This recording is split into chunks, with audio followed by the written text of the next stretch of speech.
जी हाँ, नमस्कार। हो जाइए आप लोग तैयार। खेसारी लाल यादव का भोली का तीसरा सॉन्ग भी रिलीज हो चुका है, जिसका टीजर रिलीज हो चुका है।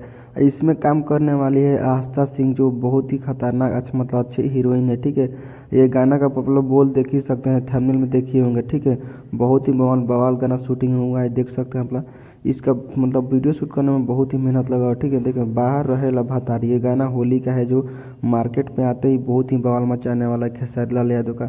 लगता है होली का सुपर हिट ही गाना होने वाला है। अगर आप लोग खेसारी लाल यादव के फैन हैं तो आप लोग कमेंट बॉक्स में बताइए क्या गाना आप लोग हिट लगेगा।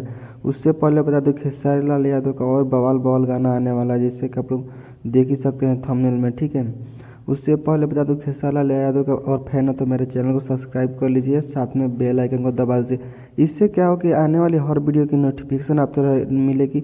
अब भोजपुरी से जितने रिलेटेड गाने आप लोगों को मिलेगा अपडेट, आप लोगों को मैं बताता रहूँगा। देख सकते हैं एक और गाना मैं खेसारी लाल यादव का मतलब हाल ही में मतलब रिलीज हुआ है, देख सकते हैं। इसका टीजर रिलीज हो चुका है, इसका गाना भी रिलीज हो चुका है। एक और गाना खेसारी लाल यादव का रिलीज हुआ था इसके पहले, जो मार्केट में बवाल मचा रहा है, देख सकते हैं आप लोग। इसके बाद ये गाना रिलीज हो रहा है बाहर है।